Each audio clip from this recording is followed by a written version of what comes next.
Bonsoir à tous, très heureuse de vous retrouver pour une nouvelle édition du 19h. Voici le sommaire de ce journal. La SMFC, tout auréolée d'une belle victoire pour entamer la saison de Ligue 1 dimanche dernier, peaufine sa préparation pour son premier match à domicile. Ce sera dimanche face à Strasbourg. Nous étions cet après-midi au centre d'entraînement de la Turbie. Elle est la présidente de l'Union des femmes monégasques et à ce titre ne manque pas de projet. Véronique de Milo-Terrazzani sera notre invitée. Elle nous présentera le jeu de piste qui va être proposé aux jeunes de Monaco pour les sensibiliser aux droits des femmes. Le savoir-faire des équipes du centre cardio-thoracique mis à l'honneur. Des spécialistes monégasques ont été invités à participer à l'un des plus grands congrès de chirurgie cardiaque pour réaliser une intervention sur plusieurs patients à distance. Il vient d'obtenir cette année sa première étoile. Le chef Justin Schmitt est résident monégasque et c'est dans les cuisines du château Eza où il officie que nous irons le retrouver pour évoquer sa passion pour son métier et ce qui lui a permis de décrocher cette précieuse étoile.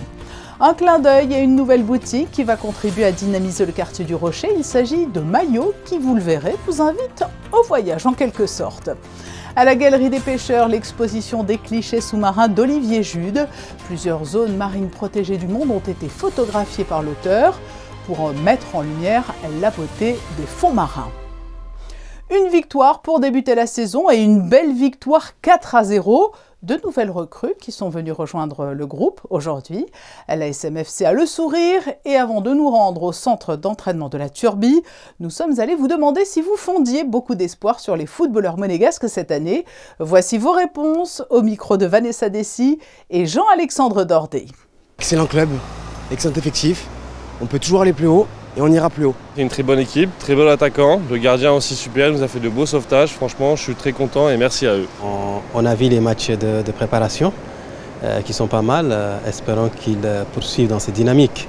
Je pense que ça va être bien parce que l'AS Monaco c'est vraiment une bonne équipe et qu'ils vont bien jouer. Parce qu'ils sont forts. Ça dépendra des arrivées, des départs, parce que c'est pas encore fini. Il y a le mercato qui se termine le 29 août, je crois, le 30, je sais plus. Donc ça dépend de tout ça. Maintenant, je pense que le nouvel entraîneur a l'air d'être pas mal, quand même, je trouve. Grâce au mercato, je pense qu'on peut chercher à jouer l'Europe pour faire rêver les supporters. Je pense comme tous les supporters visent la qualification en Ligue des Champions. Ce qui est le but, on a toujours connu la Ligue des Champions. Il n'y a pas de raison que ça ne change pas. L'optimisme est donc de rigueur, vous l'avez entendu. Après un bon début, la SMFC va maintenant jouer son premier match à domicile, dimanche face à Strasbourg. Yannick Debever, Alban Gingembre et Louis Borgia sont allés prendre le pouls de l'équipe au centre d'entraînement de la Turbie. Ça bouge encore du côté de l'AS Monaco, même après le coup d'envoi de la saison le week-end dernier. Denis Zakaria et Wilfried Singo ont paraphé leur contrat avec l'équipe du Rocher. Un milieu de terrain et un défenseur aux qualités similaires, deux joueurs physiques d'1m90, mais pas en reste balle au pied. J'ai été formé en tant que défenseur central. Après en Italie, j'ai évolué en tant que latéral droit. Je suis un joueur assez technique, athlétique. Après, je serai à la disposition du coach et on verra comment ça se déroulera la saison. J'ai beaucoup d'envie de jouer, de montrer de quoi je suis capable et je pense que Monaco c'était le club parfait pour ça et je pense que je vais en tout cas donner le meilleur de moi-même pour aider au maximum l'équipe. Après ces deux renforts, Monaco se concentre désormais sur le recrutement d'un attaquant de pointe, encore plus après le départ pour Berlin ce jeudi de Kevin Volland qui pourrait ne pas être le dernier. We are trying to progress on this as quick as possible. We already had attention on this, especially, and unfortunately, again, when Brill had the injury, this became a matter even more important to us. And about Fofana, it's natural that the market shows interest on him. It's part of this club's history also, and the player deserving. And we are working on this, aligned with his wishes also, with his ambition. And well, let's see. Until 31 of August, a lot can happen. En attendant de connaître toutes les pièces monégasques pour cette saison 2023-2024, les hommes d'Adi Hutter ont plutôt bien commencé leur championnat. Après une belle victoire à Clermont, Monaco veut s'imposer à domicile face à Strasbourg dimanche et surtout lancer une bonne série au Louis II, là où les Rouges et Blancs n'avaient gagné que 7 matchs la saison passée. I like it when we are good at home also. It's very important for the team. And I'm looking forward that we can change these results in the past. Face à la canicule annoncée ce week-end, la Ligue de football professionnel a décidé de décaler l'horaire du match.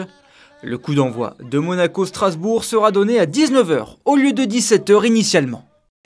Elle a repris en 2020 le flambeau transmis par Nicole Manzon. Véronique de Milo-Terrazzani est la présidente de l'Union des femmes monégasques. Elle est notre invitée ce soir pour nous présenter le tout dernier projet de l'Union. Il a trait à la défense des droits des femmes par le prisme de la sensibilisation. Bonsoir Véronique de Milo-Terrazzani. Bonsoir. Nous sommes ensemble pour évoquer ce projet qui a trait aux droits des femmes. Il s'agit d'un jeu de piste, hein, c'est cela? Nous avons voulu sensibiliser les adolescents à la cause des femmes et surtout leur montrer qu'à Monaco s'était aussi construit grâce à des femmes qui ont joué un rôle capital et mettre en avant des institutions en lien avec les femmes. Alors, quelles vont être les modalités du jeu de piste? Il s'adresse aux adolescents entre 13 et 15 ans, monégasques ou résidents à Monaco ou scolarisés à Monaco. Pour cela, ils doivent aller sur le site internet de l'association à l'adresse www.ufm.mc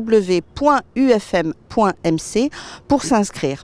Une fois leur inscription faite et validée, ils recevront un mail avec les instructions pour télécharger une application qui sera active le jour du jeu, c'est-à-dire le mercredi 20 septembre, et dans laquelle ils trouveront différents types d'énigmes, des énigmes de localisation pour savoir où se rendre et des questions auxquelles il faudra répondre parce que c'est un jeu concours. Alors vous l'avez dit, hein, en toile de fond, bien sûr, l'idée c'est de sensibiliser les jeunes parce qu'effectivement, il faut commencer à passer des messages dès le plus jeune âge, que ce soit d'ailleurs auprès des garçons pour qu'ils respectent bien les droits des femmes et chez les jeunes filles pour qu'elles comprennent qu'elles ont des droits. Exactement, mais ça va vraiment au-delà. L'idée, c'est de leur montrer vraiment la richesse de la principauté, mais on aborde un certain nombre de sujets où Monaco s'est avéré être un précurseur, particulièrement dans le domaine du sport au féminin. Et vous n'êtes pas seul, hein, bien sûr, dans ce combat pour les droits des femmes. Hein. C'est toute une communauté qui est autour de vous. Nous avons un conseil d'administration de 11 membres et nous avons 343 adhérentes. Et je crois que le gouvernement, bien évidemment, le Conseil national et de nombreuses entités se sont mobilisées à vos côtés pour mettre en place ce jeu de piste. Et nous avons le soutien et l'aide de Madame la Présidente du Conseil national, mais aussi, bien évidemment, du Comité des droits des femmes avec Madame Céline Cotalorda et de beaucoup d'institutions monégasques. Ça va être un peu dur d'oublier personne, mais aussi bien le Haut Commissariat que la VIP, qu'Action Innocence, la Sûreté publique, le département de l'Intérieur. Quels sont les autres projets sur lesquels vous travaillez au-delà de ce jeu de piste ? Alors, au-delà de ce jeu de piste, j'ai un grand projet nous avons un grand projet, pas moi toute seule, pour l'année prochaine, qui est en lien avec la transmission et l'intergénérationnel, parce que nous éditons un magazine qui est trimestriel, qui est distribué à nos adhérentes, et dans ce magazine, il y a systématiquement l'entretien d'une adhérente. Et donc, ce projet sera la suite du jeu, et je ne vous cache pas que j'aimerais qu'une partie des entretiens soit réalisée justement par des jeunes filles. Voilà ce projet de livre. Et puis donc nous le rappelons, les inscriptions ont débuté pour ce jeu de piste qu'organise l'Union des femmes monégasques. Tout à fait, pardon. Du 1er au 15 septembre sur le site internet www.ufm.mc. Merci Véronique Milo de Terrazzani d'avoir été notre invitée aujourd'hui. Merci beaucoup, à très bientôt. Au revoir. Pour la première fois de son histoire, le Centre cardio-thoracique de Monaco a participé au congrès le plus important au monde dans le domaine du traitement des pathologies cardiaques. À l'occasion de ce rassemblement qui s'est tenu à Nice, les cardiologues de la Principauté ont été retenus pour opérer en direct 4 patients grâce à une nouvelle technologie interventionnelle. C'est un reportage de Sandrine Nègre, Julia Vial et Olivier Bonello. Il s'agit d'une véritable innovation thérapeutique dans le domaine de la cardiologie. Déboucher une artère obstruée sans chirurgie cardiaque. Une innovation primordiale lorsque l'on sait que 20 à 30% des patients ayant survécu à un infarctus sont atteints d'une occlusion totale d'artère et que si cette artère n'est pas débouchée dans les 12 à 24 heures, le caillot se durcit et devient alors infranchissable. Sur ce type de patient, cette technologie moins lourde présente alors une efficacité remarquable. Ces nouvelles techniques qu'on n'avait pas il y a une dizaine d'années permettent de récupérer des artères complètement bouchées. Et quand le muscle cardiaque est viable en dessous, c'est-à-dire que si on débouche l'artère, on espère une reprise de la force de contraction du cœur et une diminution des symptômes, on a un bénéfice sur la qualité de vie des patients et sur leurs symptômes au long cours. Une discipline en plein essor pour traiter les patients coronariens complexes et leur éviter de passer ou de repasser par la case chirurgie. C'est dédié aux patients qui ont souvent une artère bouchée, qui sont symptomatiques, qui ont parfois eu déjà une chirurgie et ça leur évite une seconde chirurgie. Et pour ceux qui sont assez symptomatiques, surtout qui ont de l'angor, enfin c'est des douleurs thoraciques à l'effort. Pour cela, la technique elle est très intéressante. L'après, c'est un peu comme une angioplastie classique en fait. On fait, c'est un système de fermeture. Vraiment, il n'y a pas d'abord chirurgical, donc le patient il se réveille dans une chambre en réanimation, mais que quelques heures. Et puis après, c'est des suites très simples. Il peut sortir à la maison avec sa nouvelle vie. Une nouvelle vie pour de plus en plus d'Azuréens qui bénéficient de cette technique novatrice. Elle nécessite d'ailleurs un vrai savoir-faire du praticien, mais également du matériel coûteux. Ainsi, le Centre cardio-thoracique de Monaco se positionne comme l'un des rares établissements de la région aptes à réaliser ce type d'intervention. Vous le savez, jusqu'au mois de janvier, l'on rend hommage au prince Régnier III. De nombreux événements sont organisés depuis le 31 mai et parmi eux, une belle et émouvante exposition au Palais Princier. Elle est intitulée « Le prince chez lui ». Et attention, vous n'avez plus que 2 jours pour aller la découvrir. Elle refermera ses portes le 20 août. Une autre exposition, mais qui a cours un peu plus longtemps jusqu'à la fin août. Planète Mer rassemble les plus beaux clichés sous-marins d'Olivier Jude. Il a plongé avec son amie Sylvie Laurent dans des zones marines encore préservées où le spectacle est superbe. Regardez ce reportage de Justin Adel. Depuis le 3 juin, l'exposition Planète Mer s'est installée dans la galerie du parking des pêcheurs.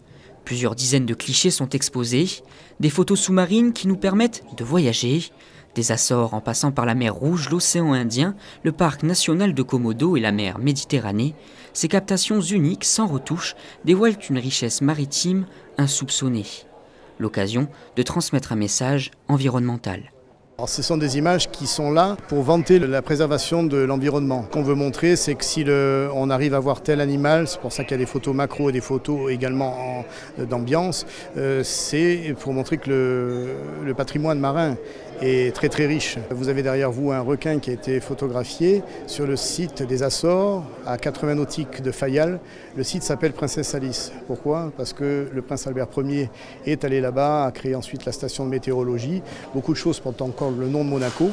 Et le souvenir du prince Albert Ier, nous le requin, on l'a photographié sur le site de l'aïeul du prince souverain. Donc on est très fiers de cette identité et de la sensibilité qu'on peut avoir de rattacher des images de par-delà le monde avec la principauté. Ces images, aussi bien dans les zones protégées que les épaves de la mer Rouge, sont une illustration parfaite de leur technique de prise de vue. Cette dernière est destinée à témoigner d'une protection indispensable et nécessaire du patrimoine marin. Pour observer le travail accompli par Olivier Jude et Sylvie Laurent, vous avez jusqu'au 31 août prochain. Rendons-nous à présent dans un lieu magique avec une vue incroyable. À peine arrivé à la tête des cuisines du Château Eza, le jeune chef Justin Schmitt a décroché sa première étoile. Il réside à Monaco et travaille depuis un peu plus d'1 an et demi dans cet hôtel-restaurant assez unique perché sur le sommet d'Èze. Et c'est en duplex du village qu'il est avec nous ce soir. Bonsoir Justin Schmitt. Bonsoir Patricia. On le voit, vous êtes en duplex avec nous du Château Eza, mais chaque jour, il faut le savoir, c'est depuis Monaco que vous vous rendez sur place. Exactement, oui. Vous êtes résident monégasque et vous prenez le vélo pour rejoindre Èze? Exactement, de temps en temps, ça m'arrive souvent le matin d'y aller en vélo. Vous êtes originaire, Justin, au départ de la région parisienne. Quel a été votre parcours et qu'est-ce qui vous a poussé en cuisine? Mon parcours s'est fait essentiellement, oui, sur une première partie sur Paris. Donc à l'âge de 12 ans, j'étais déjà décidé à faire le métier, puisque j'avais un grand-père qui était dans les Yvelines et déjà dès mon plus jeune âge, j'étais sensibilisé au jardin, je cueillais les fruits avec lui, je plantais les légumes. Et je pense que ça m'a beaucoup sensibilisé au métier. Et en fait, c'est devenu quelques années plus tard, en regardant à l'époque l'émission de Bon Appétit, bien sûr, avec Joël Robluchon. Et j'ai commencé en fait à réécrire les recettes et à les refaire à ma mère et mon frère. Vous avez ensuite suivi une formation plus spécifique? Alors oui, après j'ai intégré l'école Grégoire Ferrandi à Paris, où j'ai suivi en alternance avec mes anciens employeurs et l'école durant 4 ans. Où là j'ai appris les bases et tout de suite je me suis épanoui comme un petit poisson dans l'eau. Et finalement mon employeur m'a dit écoute, si tu veux intégrer les grandes maisons, il existe des restaurants étoilés sur Paris, et on a commencé à feuilleter un peu le guide Michelin. Et j'ai intégré tout de suite un restaurant 3 étoiles qui était Alain Sanderens à Paris. En 1 an et demi, cette première étoile, comment l'avez-vous accueillie? Alors, on l'espère toujours, certainement, hein, bien sûr, mais ça a été une belle surprise. Oui, parce que c'est vrai que j'arrivais moi dans une région où j'avais aucun réseau, j'étais un petit peu déstabilisé parce que forcément c'était un endroit qui était complètement nouveau. Donc il a fallu, on s'est battu avec mes équipes pendant d'ailleurs 6 mois, hein, c'est le temps qu'il nous a fallu pour obtenir l'étoile. Et on a eu une rigueur au jour le jour, on s'est battu au quotidien et puis on a été récompensé. Justin, comment qualifieriez-vous votre cuisine? Je dirais que j'ai une cuisine plutôt intemporelle, très colorée. Je travaille le produit de base sans trop le dénaturer, et j'y ajoute vraiment, ça c'est ma force, beaucoup de condiments et les sauces. Je fais un gros travail autour des sauces. Pour moi, c'est ce qui va vraiment sublimer le plat. J'ai des gros marqueurs dans ma cuisine où sont les huiles, les vinaigres. Je fais mes propres huiles et propres vinaigres, pardon. Et je fais un énorme travail autour des agrumes pendant la saison d'hiver, qui va me servir de condiment ou agrémenter certaines recettes tout le long de l'année. Mais vous avez des recettes de prédilection, des produits? Oui, alors déjà tout ce qui touche aux agrumes, ça j'adore ça. Donc, je suis un très grand fan d'acidité, donc je m'amuse à les travailler sous différentes textures et préparations. Et après j'ai un marqueur, j'aime bien tout ce qui est vert. Voilà, on retrouvera toujours une petite touche de vert dans ma cuisine, donc ça peut être des huiles infusées, les légumes, des herbes. Parce que notre force ici aussi, c'est qu'on fait beaucoup de cueillettes sauvages autour de Èze, des fleurs, des herbes, tout le long de l'année. Et justement, cette découverte de la région, elle a été pour vous aussi une nouvelle source d'inspiration dans votre travail quotidien? Le fait déjà d'être face à la mer, ma cuisine s'est quand même orientée plus sur des touches maritimes. Le fait aussi que je me balade énormément dans les montagnes, j'adore la nature, donc ça m'a permis aussi de m'inspirer différemment autour des fleurs, des herbes, même des supports que je peux trouver de façon naturelle et que j'intègre sur mon art de la table. Donc oui, ça a beaucoup évolué. Une dernière question, Justin. La prochaine étape, qu'est-ce que vous visez? Une 2e étoile ou peut-être aussi de venir travailler dans votre pays d'adoption, Monaco? Alors oui, il y a beaucoup de choses que je souhaite réaliser dans les années à venir. Pourquoi pas continuer mon travail jusqu'à l'obtention d'une 2e étoile. J'aimerais également aussi réaliser le titre d'un des meilleurs ouvriers de France, qui est donc la prochaine session en 2024 ou 2025. Et bien entendu, à terme, moi, ce serait de venir ouvrir mon restaurant sur Monaco ou du moins de venir y travailler. Merci beaucoup, Justin, d'avoir été notre invité depuis le Château Èza. Merci beaucoup, Patricia. La très belle vue du Château Èza qui donne envie de plonger dans la Méditerranée. Voilà une transition assez facile avec l'ouverture d'une nouvelle boutique sur le Rocher. Elle propose des maillots éco-responsables. Qu'est-ce que cela signifie? Yannick Debevert, Olivier Bonello et Clélia Renaud sont allés découvrir pour nous les créations de Ciao Bella. C'est dans la rue basse de Monaco-Ville que la boutique Ciao Bella a décidé d'ouvrir ses portes cet été. Sans domicile fixe jusqu'à présent, l'enseigne monégasque se reposait principalement sur des ventes en ligne et depuis l'inauguration de leur espace il y a un mois, le succès est au rendez-vous. Le principal atout d'avoir cette boutique, c'est que maintenant les clientes peuvent essayer et c'est un petit peu ce qui nous a poussé à ouvrir une boutique. C'est que beaucoup de nos clientes de Monaco souhaitaient pouvoir essayer, donc on fournissait ce service d'apporter les maillots chez les personnes qui le désiraient. Mais maintenant, c'est beaucoup plus sympathique. Elles viennent ici, elles regardent tout, elles essayent et on les conseille. Elles nous font aussi leurs commentaires sur ce qu'elles aimeraient avoir pour qu'on puisse aussi évoluer dans un sens ou dans l'autre. L'ensemble de la collection a été créé de toutes pièces par Patricia D'autrebande et sa fille Isabella Turkmen. Leur objectif, c'est déjà de proposer des maillots de toute taille à toutes les femmes pour mettre en valeur leur corps, mais c'est aussi et surtout proposer des produits éco-responsables. Les maillots sont faits à base d'éconil, un matériau obtenu après recyclage des déchets provenant des océans, comme des bouteilles ou des filets de pêche. La matière revient exactement la même que le Carvigo naturel, qui est ce qu'on utilise habituellement. C'est très doux, ça a un effet gainant, donc c'est vrai que pour nous les femmes, enfin ça c'est toujours un plus. Et non, c'est vraiment super, ça a comme une matière de soie, c'est vraiment top. Et on essaye de mettre ça le plus en place possible pour éviter que justement on cause encore plus de dégâts à l'environnement que font la mode habituellement. C'est vrai qu'on essaye d'éviter tout ça.